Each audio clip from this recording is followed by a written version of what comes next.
challenging because it's leaning against this little guy, so I think I'm going to try and follow it the opposite way so I don't crunch this one. If that's possible. Really got the lean going the other way, going that way. Do it.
Wait.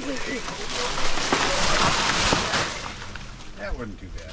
Oh. Didn't take it out. That's good. Okay, that's good. That was a little tricky. If I got that cut a little bit better, it would have been on. Ooh, look at the wheels, and they didn't even fall off. Yeah.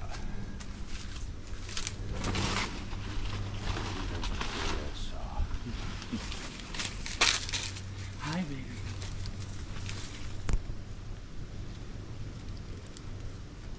Oh, there it is. Okay.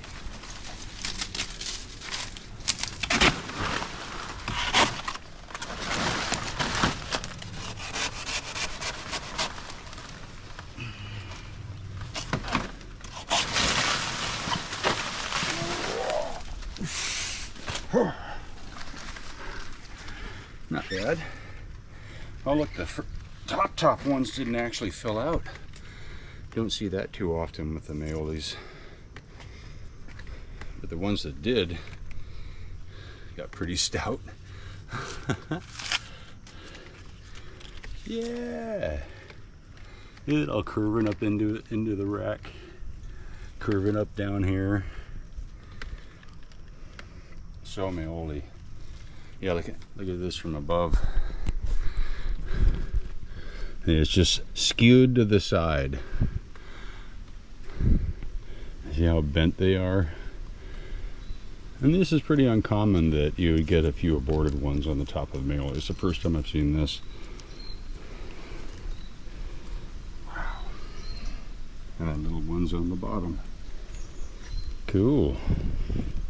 Mai'a Maoli. Yeah, so we believe that this Mai'a Maoli came out of a very special spot in the watershed off the edge of a wet cliff. Definitely an old Hawaiian planting. I had to rope down into them, and that was over a decade ago. And I grew them out lower valley for many years, and it took a long time to do anything. And then, yeah, so it's a Mai'a Maoli, but some of the behavior here is a little different. You see, it's just a mess in here. There's a lot of bananas going straight up and tucking back in, right?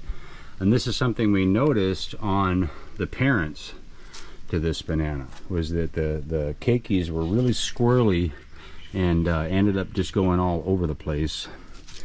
And then this has not as V-shape as a lot of Maoli.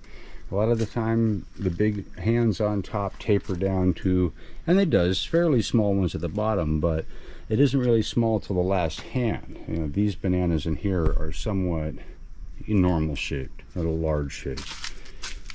But yeah, it's really squirrely. And look at that, they're all like going sideways. And they're bent sideways. Yeah, wild one.